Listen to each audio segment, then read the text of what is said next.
Meus caros conectados e conectadas ao Conecta Autos do OLX, a gente tem agora um painel bem legal que vai ser capitaneado pelo diretor de engenharia da OLX, Eduardo Massan, e o nome do painel é Autotecs no Brasil e no Mundo, como elas ajudam as empresas a desenvolver melhores produtos.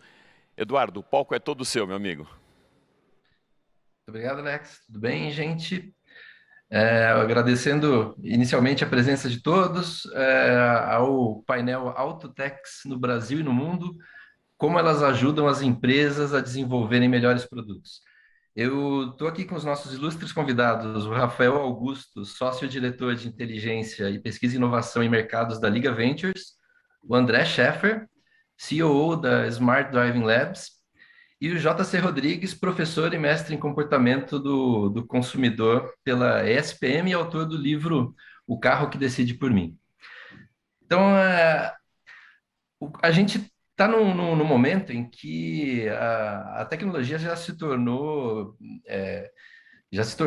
pervasiva, né? Inclusive nos automóveis. Os automóveis mais modernos vêm sendo comparados praticamente a celulares com rodas, né? É, e com aplicativos próprios, gerando dados, observando dados de comportamento, se comunicando, isso vem transformando toda a indústria de autos como um todo, né? Ganhando novas visões sobre os consumidores e desenvolvendo produtos melhores ainda com o uso de tecnologia. Mas antes de começar, eu queria que vocês se apresentassem e que tal você começar, JC? Fala um pouco sobre o seu trabalho e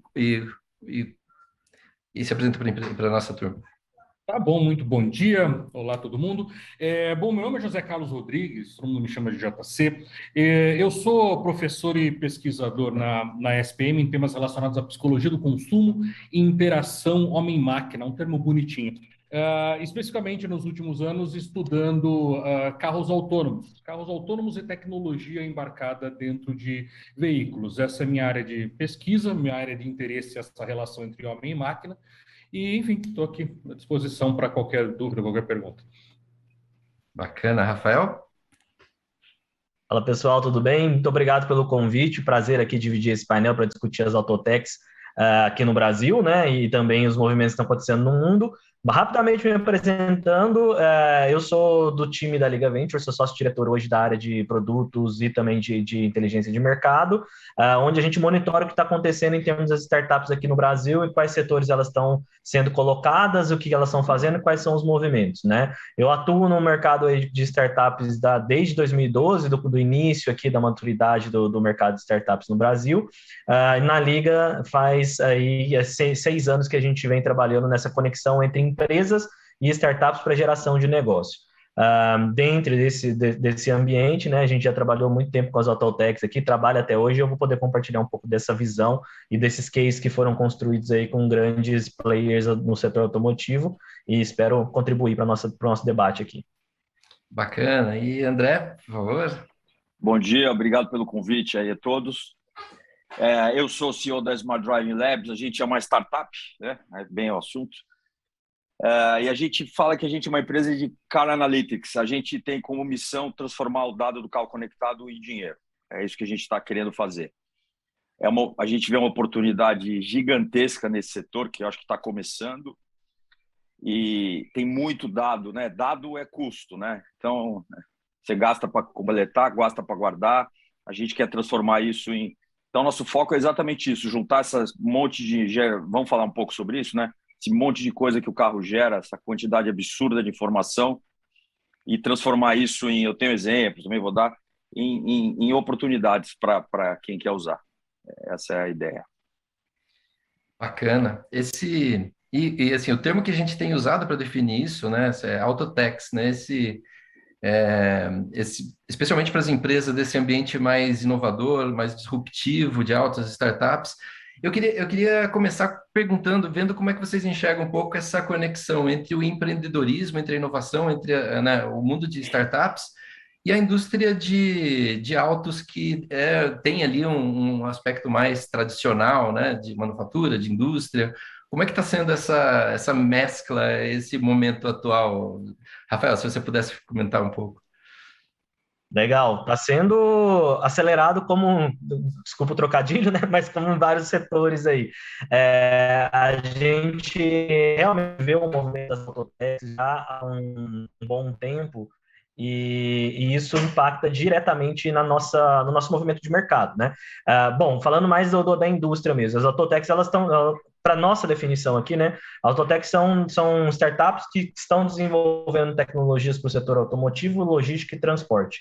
E a partir disso a gente consegue então trazer novos mercados ou aprimorar o que já vem sendo feito pela própria indústria, né? Dentro desse contexto, o que a gente percebe é que cada vez mais as indústrias tradicionais, né, estão se aproximando da tecnologia justamente para acelerar esse processo de desenvolvimento. Seja por uma questão de mudança do perfil do consumidor, seja por uma questão de busca de eficiência operacional e de entrega de novos produtos, como também a própria mudança do mercado, né? A gente fala tanto de carro autônomo, eu acho que mais do que a gente imaginar o carro autônomo é quanto isso causa de um limite novo, uma fronteira nova de desenvolvimento de tecnologias, né? Até um estudo feito há uns 2, 3 anos atrás, e provavelmente está bem desatualizado já nessa altura do campeonato, mostra que só com o mercado de carro autônomo nasceriam mais novos 40 negócios dentro do próprio carro autônomo, né? Desde o hotel, os carros se transformarem em hotéis, porque não vão precisar parar mais durante uma viagem, né? Entre outras várias coisas. Então, dentro desse contexto, a gente vê que o movimento ele se faz necessário das empresas se aproximarem dessa mudança mais agilizada, mais acelerada, vindo por parte das startups, principalmente, e a gente acredita muito que essa relação pode gerar muitos frutos aí, né? Já são casos e casos e casos que a gente vem acompanhando, e a gente detalha daqui a pouco um pouco mais. Bacana. E, JC, esse é justamente o seu tópico de interesse, né? O carro autônomo, a gente viu assim uma inovação surgindo através de alguns players novos, como a Tesla, etc., né? Iniciativas dentro do Google, de outras empresas, e agora chegando na indústria automobilística mais tradicional. Como é que está sendo essa transição? Como é que você enxerga isso? Olha, eu acabo enxergando a tecnologia, além da autonomia, a autonomia seria um dos pilares onde a indústria automotiva ela está focando neste momento, mas o que eu enxergo de uma maneira um pouquinho mais ampla é que novas tecnologias no geral, principalmente aquelas ligadas à conectividade, elas acabaram corrompendo diversos setores, diversas indústrias mais tradicionais. Tá? Indústrias que não têm conseguido encontrar uma solução para fazer com que os seus modelos de negócio atuais e a sua oferta de valor atual, ela coexista com experimentações que consideram essas novas tecnologias e principalmente consideram as novas expectativas dos consumidores catalisadas por conta da tecnologia. Principalmente em relação, entrando em questão automotiva, do conforto tecnológico, que envolve uma série de coisas, e a economia compartilhada no geral. As autotechs, as chamadas autotechs, que agora é mercado e techs, então você tem as fintechs, as health techs, as death techs e agora as autotechs, nada mais são do que empresas que não têm um compromisso tão forte com o modelo já estabelecido e tem uma menor aversão ao risco, uma maior vontade de assumir riscos e testar novas coisas. No caso das autotechs, elas acabam trazendo para o mercado automotivo alguns experimentos que buscam atender essa expectativa do consumidor conectado, que evoluiu numa velocidade muito maior do que a capacidade das montadoras tradicionais, que as montadoras tradicionais têm de adaptarem os seus produtos e criarem novos serviços. Sim, sim. Por favor, continua. Não, tudo bem. Então, dentro deste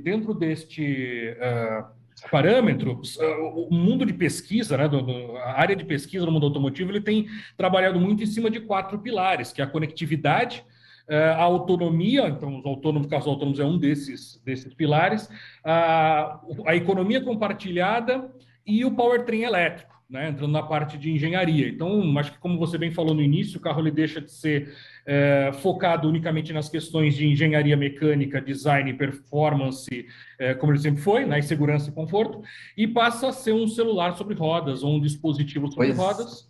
Pois é, né? E assim, e o volume de dados que isso gera, que, aliás, é um excelente ponto para introduzir aqui a opinião do André no assunto, né, André? Que como é que é esse volume de dados, esse ambiente de autotex tradicional, como é que isso está mudando o É, mercado do seu ponto de vista? eu vou dar a visão agora de quem é Autotech, né? Você tem o copo meio cheio, meio vazio. Vou falar do vazio. É uma indústria que está começando agora a olhar essa coisa de dado e relacionamento com o cliente de um jeito diferente, né? Se você olha aí, você todo dia tem uma fintech, uma healthtech, uma não sei o que saindo, mas quantas autotechs você já ouviu falar que valem US$ 1 bilhão? Você conta numa mão.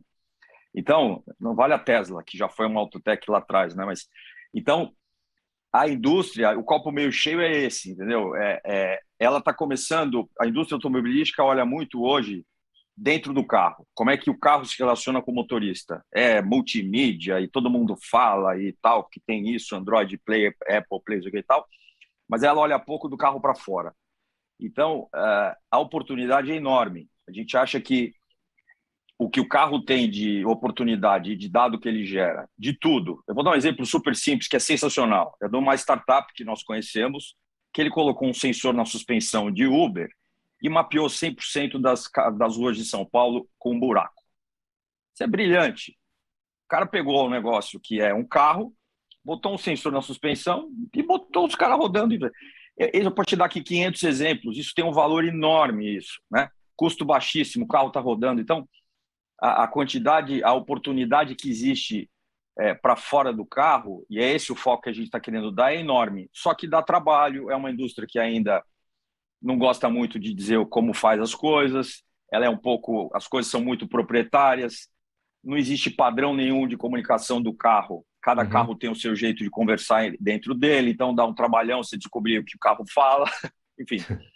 Mas eu acho que a oportunidade e o relacionamento da indústria com o cliente vai mudar, né? Hoje é difícil achar uma empresa que conhece profundamente quem comprou o carro dela. E você vai ter a oportunidade de fazer isso porque você sabe exatamente quem está com aquele carro e por aí vai. E aí, JC, como é que você vê assim o que você acha que essa parceria, esse vento fresco de inovação que as autotechs estão trazendo para essa indústria vão modificar o setor automotivo? Assim, de que maneiras você acha que isso vai ser mais sentido?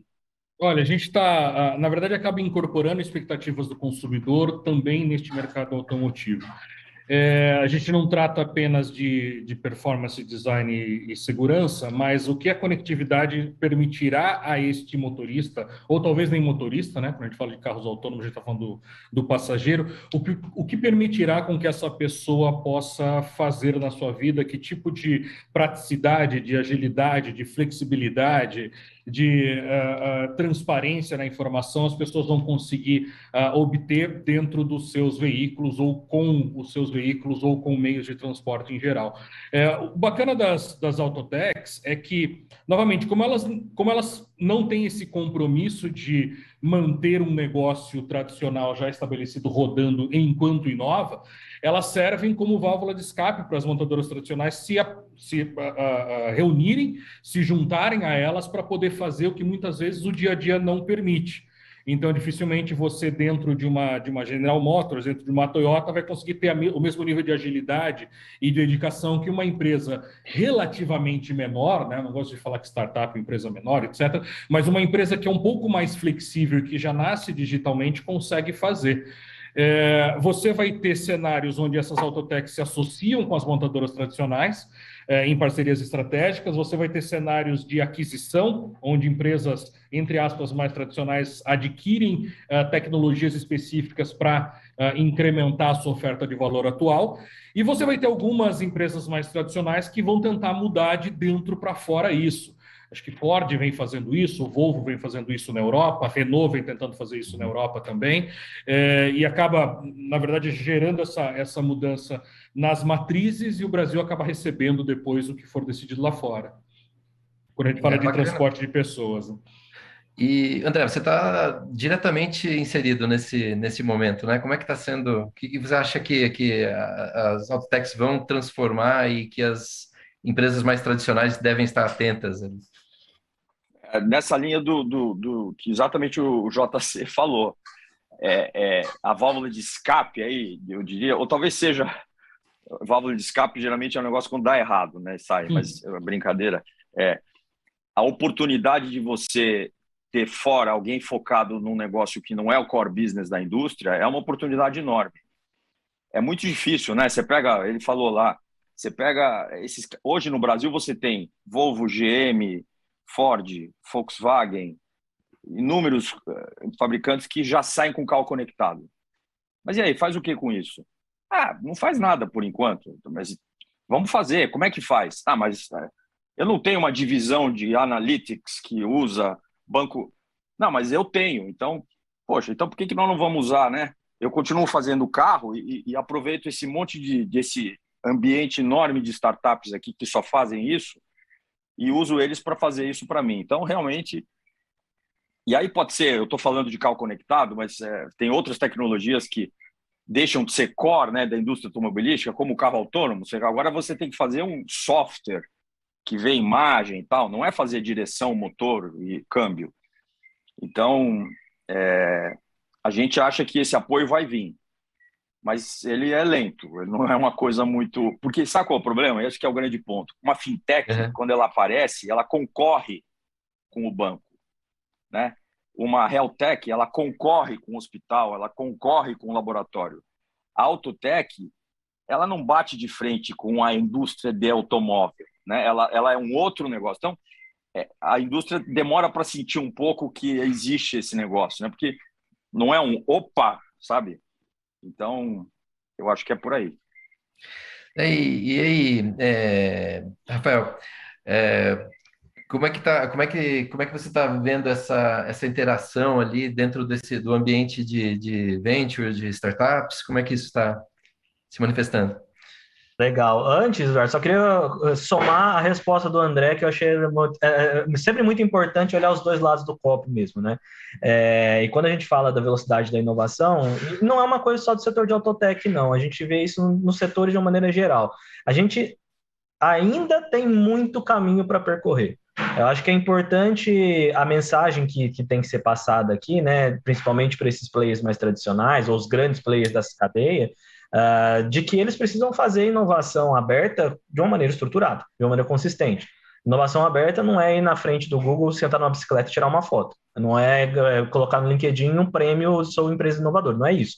Inovação é prática, é você se aproximar, criar ambientes de conectividade com essas soluções, entre outras coisas. E aí, trazendo para a tua pergunta aqui, né? Então, a gente começou a olhar para a Autotech em 2017. Em 2017, a gente tinha mapeado mais ou menos umas 100, 150 startups, e aí em 2019 a gente atualizou esse mapa, estava alguma coisa próximo de 300 startups. A gente vai ter crescimentos exponenciais? Não sei, tudo depende do oportunismo e oportunidade do próprio mercado. Mas o que a gente vê é justamente isso, assim, talvez o mercado mais core, que é a fabricação do veículo e tudo mais, ainda vai demorar um tempo, talvez a inovação chegue por outros caminhos, mas essas empresas já estão atentas de que elas estão, na verdade, tendo que olhar para um mercado muito mais horizontalizado, né? Ela deixa de ser só uma montadora. A ideia até que foi comentada aqui de você enxergar o negócio automotivo como um sistema operacional, né? Então, quem vai ser o Android do setor automotivo? O Android Auto pode ser, inclusive, o próprio player desse mercado. Quem vai integrar essas informações? Quem vai tirar essas informações e transformar em sites de consumo ou novos produtos? E a gente vê isso acontecendo aqui já como no ambiente brasileiro, que é o nosso foco maior, de várias dessas empresas estarem se aproximando. Tá saindo negócios da noite? Não, vai ser um processo de amadurecimento. Mas a gente vê, inclusive, no outro movimento que o André falou, das startups também desse setor começarem a pressionar o mercado, né? Então, poxa, o mercado brasileiro, o mercado mexicano é muito parecido nesse sentido. A gente está vendo ali coisas acontecendo, Kavak vindo para o Brasil e mudando a maneira de comprar e vender carros ali, entre outros players que fazem monitoramento e rastreamento, né? Interessante. E assim, na visão de vocês, existe algum momento da cadeia da indústria de autos, seja, né, a logística, seja a manufatura, seja até o próprio consumo, né, o uso do veículo, que se beneficia mais dessa interação entre startups E o setor tradicional, André, se você puder. Eu acho ótima pergunta, porque eu ia até complementar o Rafael. Eu acho que o setor que vai se beneficiar disso não é diretamente agora o setor do automóvel, mas é o que está em volta. Então, você pega seguro, por exemplo. Seguro que chama-se UBI, né? Em inglês é Usage Based Insurance, quer dizer, aquele seguro que você paga como você usa. Para fazer isso, eu preciso saber como você usa o carro. Então, eu preciso ver como você dirige, como você acelera, como você freia. Indústria de autopeça, como que eu uso a bateria, se ela está gasta, não está. Você começa a ver que em volta da indústria automobilística, essa tecnologia, esse analytics, ele começa já a ter um ambiente mais desenvolvido. Por exemplo, eu já conversei com 3 ou 4 startups de combustível, tanto de pesquisa de preço, quanto de localização, de logística. Então, estamos falando de posto, né? Então, você pega tudo que está em volta da indústria automobilística, eu acho que ele vai se desenvolver nesse sentido, né? De autotechs e tudo isso, talvez antes da própria indústria, né? Uhum. Devolvendo aqui para o Rafael, então, o que você adicionaria nesse tópico? Concordo totalmente. O que eu adiciono aqui é essa visão, que os primeiros movimentos geralmente são ligados a muito à visão do consumidor. Porque os empreendedores, eles têm duas maneiras de ser estimulados, né? Ou por viver um problema ou pelo mercado estimular aquilo. E a gente está discutindo justamente que os players tradicionais ainda têm uma certa dificuldade para estimular o nascimento de negócios em torno de problemas reais dentro da indústria. Mas quando a gente fala de dor própria, né, a gente tem uma série de oportunidades ali que vem surgindo. Seja essa poxa, como é que eu vou achar, né, o combustível mais barato e tudo mais. Então, é natural que, num primeiro momento, sim, as soluções que estão relacionadas, principalmente com o consumidor final, elas têm uma facilidade. A gente vai ver uma boa revolução acontecer na indústria de seguros no Brasil, com o Open Insurance. A gente acabou de passar pelo Open Banking, vai ter o Open Insurance. Isso vai fazer com que a gente consiga mudar essa dinâmica também. E um terceiro que eu coloco aqui é a parte de transações financeiras relacionadas ao mercado de auto. A gente só está vendo a ponta do iceberg ainda, que é a compra e venda ali, mas tem muita coisa que não é relacionada diretamente ao consumidor final, mas frotistas, como você resolve problemas logísticos com financiamento, entre outras coisas, que tem uma oportunidade, um dinheirão na mesa, que muito provavelmente a gente vai ver as autotechs aí amadurecendo nesse sentido. São movimentos que, por exemplo, a própria não fugiu o nome deles, da startup de crédito está fazendo agora, Acreditas está fazendo agora e outros devem entrar também. Bom, Eduardo, parece um prato cheio, né, JC? Como é que... Eu acho interessante que, conceitualmente, a gente consegue encaixar aí os tipos de inovação. Dois deles, o que orbita o negócio principal, o que orbita a entrega de valor, que foi comentado bastante agora. Então, a empresa de seguro, a empresa de crédito, combustível, tudo isso orbita a entrega de valor principal, que é o automóvel em si. Quando a gente sai da órbita e entra no núcleo, que é a venda do automóvel ou do transporte, aí essa mudança e esse impacto ele vai ser mais forte ainda que os outros, né? Porque o em volta a gente está enxergando, a gente consegue enxergar e é mais rápido, um pouco mais fácil de fazer essa mudança, claro, com as suas dificuldades no Brasil. Quando a gente vai para o automóvel em si, para aquela caixa, acho que o grande medo das montadoras é que elas passem a virar uma fornecedora de carcaça. A partir do momento que as montadoras elas deixam de olhar o veículo como não o veículo em si, não a parte mecânica do veículo, mas o que ele pode entregar para as pessoas, e aí você tem 3 critérios nisso, a montadora ela passa a virar uma fornecedora de carcaça para softwares embarcados de outras empresas de tecnologia que vão entrar ali dentro, uma Google, uma Apple, enfim, qualquer um que seja. Quando a gente pensa em automóvel, três motivos principais para alguém adquirir um automóvel: uma questão funcional me leva de um ponto A ao ponto B, e isso já vem sendo chacoalhado, inclusive, por economia compartilhada e por serviços de transporte. Uma questão hedônica e uma questão social de status. O ponto é que uma vez que você entende que existem essas três motivações para a compra de um automóvel, o que você vai pensar é como é que a tecnologia ela vai impactar positivo ou negativamente cada uma dessas pontas. Se a gente olhar o automóvel do ponto de vista funcional, me levar do ponto A ao ponto B, eu estou falando que uma GM está concorrendo com, não só com o Uber, obviamente, 99, mas talvez com o patinete da Green, talvez com qualquer outra coisa que possa me levar do ponto A ao ponto B, ou que possa me trazer algo em casa ao invés de eu ter que ir. O Zoom compete com um automóvel, por exemplo. Não preciso pegar o meu automóvel, posso fazer uma reunião online. Quando você olha as questões hedônicas, o prazer de dirigir, o prazer de ter um automóvel, o que significa este prazer para as pessoas? O que significa consumir um veículo como objeto de prazer, como objeto hedônico. E a questão social é a mesma coisa. Você tem muita da tecnologia embarcada dentro de veículos, não para satisfazer uma questão funcional, mas para servir como um parâmetro de comparação social. Então, não me estendendo muito, que eu acho muito interessante, né? Eu não estou metido no dia a dia da geração de receita, que a gente tem sim as mudanças que orbitam o veículo em si, mas você vai ter mudanças que vão impactar o objeto, o veículo, a entrega de valor, que é levar coisas de um lado para o outro, pelos mais diferentes motivos.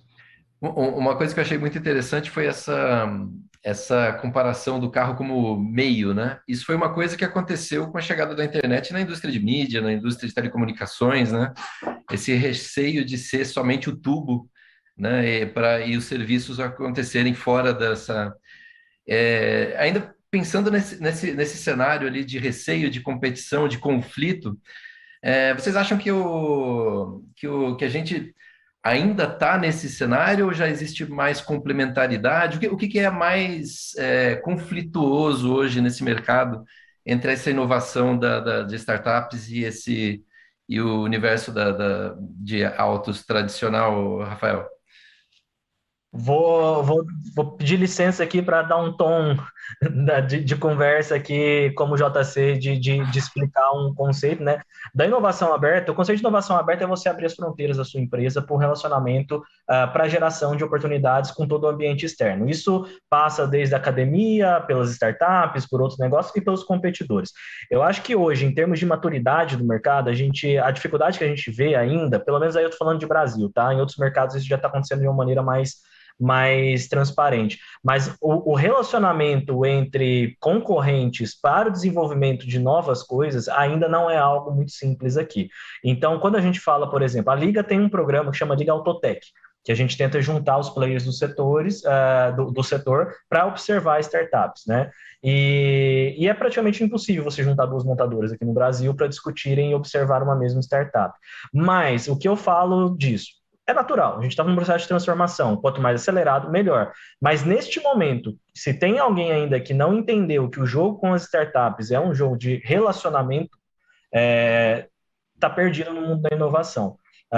O dinheiro está disponível, a gente está conseguindo ver cada vez mais as startups com mercados maduros e trazendo dinheiro e conseguindo se tornar grandes players, e faz parte do processo de evolução essa adaptação dos negócios tradicionais. Então, se você, grande empresa ou empresa tradicional, ainda não se aproximou desses negócios com o objetivo de dar espaço para a geração de negócio, provavelmente você vai estar perdendo um timing de mercado importante, né? A gente vê, por exemplo, Mercedes, um exemplo, né? A Mercedes já faz uns 4, 5 anos que fez um investimento na Truckpad. E aí não só a brasileira, mas a Mercedes global, né? A Mercedes a central. Dentro do portfólio da Mercedes tem mais de 30 startups investidas desenvolvendo soluções para entregar para a ponta, né? Esse é um dos casos. A gente tem vários outros casos aqui dentro. Então, o que eu digo se ainda alguém está enxergando as startups como concorrência, ainda não entendeu o jogo de inovação aberta. Quanto mais você preparar o território, abrir, acelerar, mais provavelmente você vai estar próximo de uma oportunidade de disrupção do seu mercado. Então, o que o André falou, eu concordo plenamente. A gente precisa estreitar o relacionamento para agilizar o processo de desenvolvimento. JC, acrescenta alguma coisa? Qual é a sua opinião sobre esse momento entre inovação e tradição? Uma coisa que o André comentou que faz muito sentido, e eu vou casar com o que o Rafael falou também, é que no caso específico do mercado automotivo, muitas das empresas de tecnologia elas não estão batendo de frente com empresas mais tradicionais, como foi o caso das fintechs, onde você tem empresas que foram comendo pela beirada. Isso eu achei bastante interessante. Por outro lado, as empresas de tecnologia, e as empresas tradicionais, elas têm uma relação de competição e colaboração quase que simultaneamente. É, a colaboração com chamadas startups ou com empresas que são um pouco mais ágeis em adaptar ao mundo digital, ela é necessária para as empresas tradicionais, eu diria que mais até ela é fundamental, como o Rafael colocou, para que essas empresas não fiquem pelo caminho. Por outro lado, pode haver um momento, assim como foi na indústria de mídia, na indústria financeira, onde essa parceria ela se desfaça, seja porque a empresa tradicional ela aceitou a mudança e aprendeu a lidar ou a construir seu negócio de uma outra maneira, ou seja, porque a empresa, a dita startup, ela aprendeu tudo o que ela precisava com a empresa tradicional e o que ela vai fazer é comprar carcaça mesmo. Então, quando você olha veículos, e vou caindo um pouquinho no meu mundinho de carros autônomos, quando você vê veículos da Waymo, quando você vê veículos de startups de carros autônomos, a gente não está nem aí para quem é a carcaça, quem é que fez a carcaça, tá? Quem é que fez o motorzinho ou as rodinhas que estão ali rodando. A gente está preocupado com o software. Então, o quanto o carro, do ponto de vista funcional, ele vai virar um celular, ou quanto um carro vai virar um produto onde eu me preocupo com o hardware, digamos assim, vai depender da motivação de compra das pessoas e vai depender do quanto as empresas tradicionais que hoje fazem essa carcaça vão conseguir embutir para dentro delas a inteligência trazida pelo software. E essa inteligência vai servir para um monte de coisa, vai servir para mapear o mundo externo, como o André comentou, vai servir para mapear o mundo interno, vai servir para me prestar entretenimento enquanto eu estou dentro do carro. Eu estou vendo Netflix enquanto o carro está dirigindo sozinho, estou fazendo uma reunião ali dentro, estou aqui no Zoom, eu podia estar dentro de um Tesla fazendo essa mesma apresentação aqui, sem me preocupar com a vida. Então, esse pensamento que pode parecer futurista não está tão distante assim, eu diria que está há poucos anos, menos de 5 na nossa vida aqui. Bacana. E aí, André, daqui a pouco eu vou entrar, eu quero entrar um pouco mais na questão dos dados que a gente está gerando dentro desses carros, mas ainda dentro desse tópico do Vou fazer o seu gancho aqui para isso. Vou dar 2 exemplos que eu acho que tem tudo a ver com o que a gente está falando. Um é o mais óbvio, mais simples, que lá atrás, quando o Elon Musk inventou a Tesla, ele convidou a Toyota para ser sócia dele, eles foram lá, dirigiram um carro, falaram, isso aqui e tal, e os caras pegaram um pedacinho e perderam a chance de pegar uma startup, que é exatamente isso que está acontecendo agora. E eu acho que a indústria agora está exatamente nesse momento onde ela tem que decidir se ela quer fazer parte disso ou não. Sem entrar no mérito de LGPD, esse tipo de coisa, eu vou dar um exemplo de uma empresa israelense que ela fez um SPAC aqui, como se fosse um IPO lá, por mais de $1,5 bilhão. Ele faz o seguinte, ele compra os dados dos carros conectados, BMW, Mercedes, Ford na Europa, ele compra, ele paga, a indústria dá para ele e ele revende esse dado para fabricante de pneu, fabricante de bateria e seguradora. Então ele virou um broker de dados de carros conectados. Aí você fala, é um modelo de negócio parecido com o da Smart Driving, a diferença é que a gente faz o Analytics, ele não faz. Por que ele fez isso? Porque a indústria que está gerando o dado do carro não viu valor nisso, então preferiu vender para ele esse dado por um preço pequeno, né, para poder ganhar um dinheirinho com isso, e ele está ganhando dinheiro revendendo isso. Então, assim, a indústria automobilística tem uma oportunidade única, porque, bem ou mal, o carro, o dado que o carro gera, é ela que está gerando. É um negócio que ela pôs no carro que ela está vendendo, entendeu? Se você autoriza ou não, isso a gente é outra discussão. Então, você tem... E vou dar, assim, quer ver o dado mais simples que um carro gera, que ninguém usa direito? É localização. Não precisa inventar nada, assim, consumo, bateria, clima. Localização. Se eu sei, Eduardo, onde você está, eu consigo fazer bilhões de coisas. Eu consigo, na hora que acaba a gasolina do seu carro, te indicar para o posto mais próximo que tem um desconto.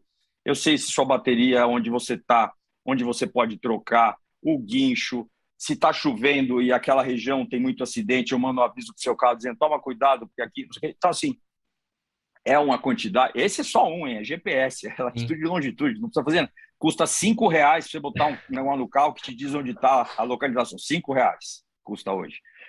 Então, o dado está aí, tá? Não precisamos inventar nada. E para falar em processar dados, nada mais intensivo em processamento de dados e tratamento de dados em tempo real do que um carro autônomo, né, JTC? Nossa, nem fale. O que é interessante, o André trouxe, a própria migração, o surgimento da internet, a migração de algumas tecnologias. Quando você pensa numa geladeira conectada, a primeira coisa que eles fizeram foi meter uma tela na geladeira. Quando você pensa em um carro conectado, a primeira coisa que estão fazendo é metendo uma tela no carro, e aí você vai ver Netflix, vai ver coisinhas. Mas quando a gente pensa em conectividade, muito da conectividade, muito do que a gente chama hoje de internet, ela acontece por trás das telas, né? Ela acontece justamente na troca de dados. E uma vez que você tem esses dados sendo trocados, enviados do veículo para algum lugar ou recebidos no veículo, dá para fazer um monte de coisa.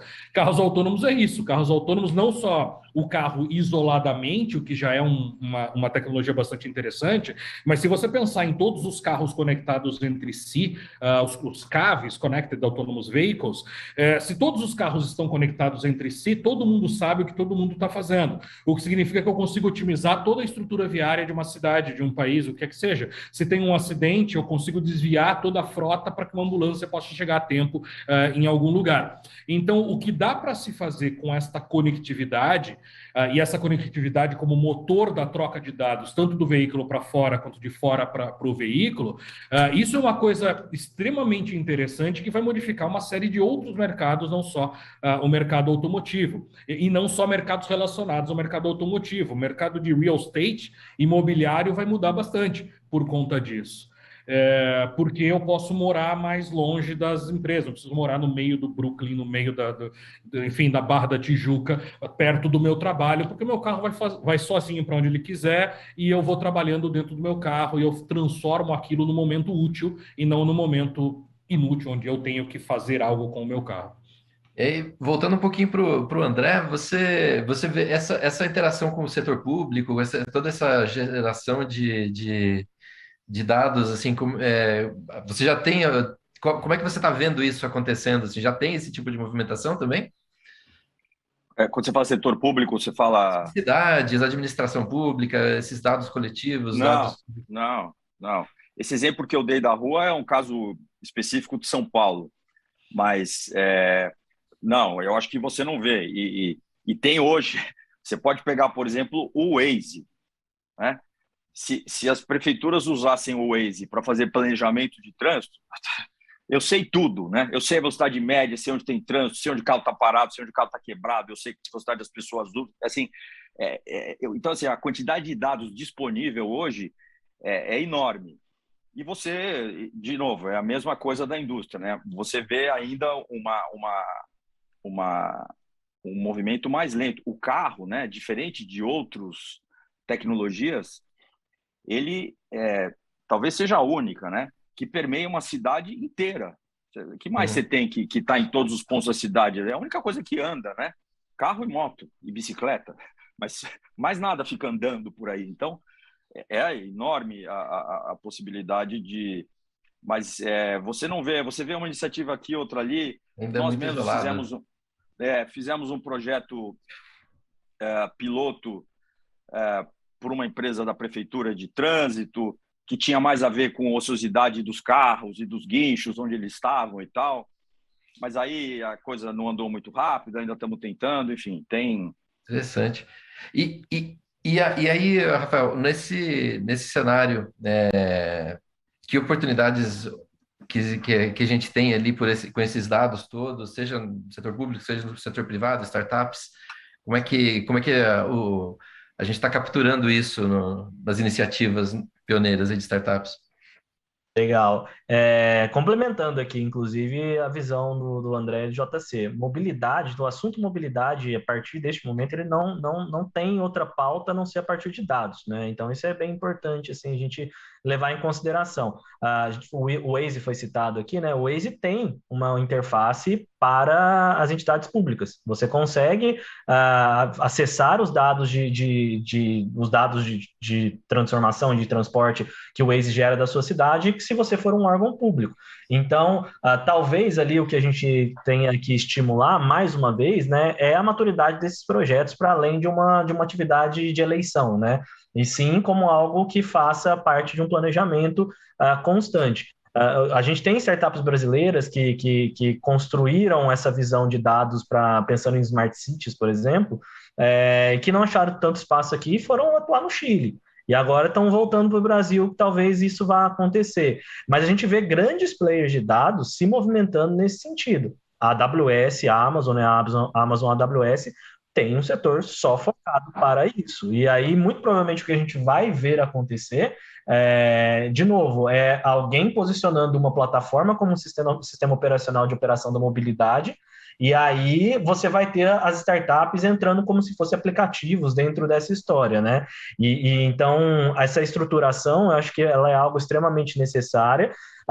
Espero ver, nesse sentido, um movimento parecido com o que foi o Open Banking, que foram as startups puxando essa questão de necessidade de regulação, de sandbox, entre outras coisas, também para o setor de mobilidade. Então, espero que cada vez mais os nossos empreendedores aqui consigam trazer essa pauta de discussão e amadurecer a provocação para que a gente estruture, de fato, isso. O papo aqui está fantástico, a gente está chegando já nos finalmente. Eu queria pedir uma última consideração sobre a inovação aberta. A gente já pincelou um pouco sobre o papel da inovação aberta nesse cenário entre startups e empresas tradicionais no setor automotivo. Se você pudesse fazer as considerações, André. Tudo que o Rafael e o JC falaram, né, sobre o conceito de inovação aberta e tudo, a próprio exemplo que acho que foi o JC que deu da Mercedes, não lembro direito, na minha opinião, é o caminho sem volta que tem que seguir. Aliás, não é só da indústria automobilística. Eu Eduardo, trabalhei numa cimenteira, tá? Você pode pensar, tem coisa mais, sabe, mais assim, do que cimenteira. E nós botamos um programa de inovação lá em 2010, porque nós vimos que é o contrário até. O dia que acharem um substituto para esse negócio, morreu a indústria inteira. Então, nós temos, nós mesmos, Smart Driving, alguns clientes que já começam a sinalizar para a gente que eles querem fazer isso, eles não sabem como, né? Então, a gente está até meio com viés de consultoria, digo, não, eu vou ajudar vocês, então, a desenvolver um programa, nem precisa comprar nada da Smart Driving. Vamos fazer o seguinte, eu ajudo você a desenvolver um programa de inovação, você faz o negócio e depois, se quiser, você fala com a gente. Mas eles precisam de ajuda. Eu acho que as autotechs, o que eu queria resumir é o seguinte, se você for lá só como uma autotech pura, você não passa da porta. Tem um trabalho anterior, que é um trabalho de catequese que você precisa fazer junto, te mostrar o valor que tem ter uma startup ou ter uma empresa com outra cabeça, com gente que pensa diferente, de como pode a inovação ajudar eles. É um pouco esse o recado. Bacana. E JC, aí inovação aberta nesse mercado de autônomos? Tá. Bom, o sucesso é seu pior inimigo, né? Um grande desafio de inovação dentro de algumas empresas tradicionais e mais, enfim, que vivem aí há décadas, é que muitas vezes a inovação ela questiona coisas que funcionam hoje, muitas vezes a inovação ela questiona modelos atuais, ela questiona estruturas atuais, ela questiona modelo de negócio, oferta de valor, etc.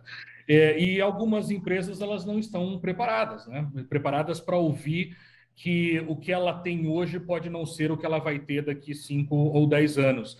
Então, achei interessante o André ter comentado que é um papel de catequese, uma evangelização, e sem querer soar como coach aqui, mas uma mudança de mindset, de mentalidade das empresas para aceitarem a mudança, para aceitarem coisas novas, para aceitarem que muitas vezes a inovação necessária em um mundo digitalizado que a gente vive hoje, ela não vai vir de dentro, porque as pessoas que estão dentro, elas estão fechadas numa bolha há décadas. Legal. Tá? Rafael, considerações finais sobre o tema de inovação aberta. Como é que é o universo ali? Tiro rápido aqui, Eduardo, que estamos fechando. Não existe bala de prata. Se você quer fazer inovação aberta, você precisa montar uma estrutura para isso. Não existe aposta, uma única aposta, não é um único investimento em startup que vai dar certo, não é isso. Entenda inovação como um processo necessário a partir de agora e componha seus stacks de inovação para ter a possibilidade de atuar com a maior diversidade possível para conseguir coletar os resultados que vocês querem dentro de inovação aberta. E é isso. Não tem muito mais o que dizer. Bacana, muito obrigado. Acho que a gente podia passar o dia aqui falando sobre o assunto, mas a gente acabou de chegar no nosso limite de tempo. Então, eu queria agradecer a cada um de vocês, Rafael, da Liga Ventures, André Scheffer, da Smart Driving Labs, e JC Rodrigues, da SPM, né? Autor do Carro Decide por Mim. E agradecer, claro, a audiência que está nos seguindo, convidá-los a seguir nas próximas salas e verificar ali o restante do dia, que a gente tem assuntos muito, muito interessantes ainda ao longo desse último dia do nosso evento. Queria retornar, então, agradecer a todo mundo, encerro por aqui e devolvo ao nosso mestre de cerimônias. Muito obrigado, gente. Valeu, Thiago. Parabéns aí pela condução e por toda essa experiência que vocês passaram, inclusive experiência de uma cimenteira. Você vê, a gente só vai aprendendo aqui com vocês. E eu também convido vocês agora para continuarem com a gente, irem lá para a homepage, né, para a nossa página principal do site e já escolher o próximo painel que vocês querem acompanhar, tá bom? Até já!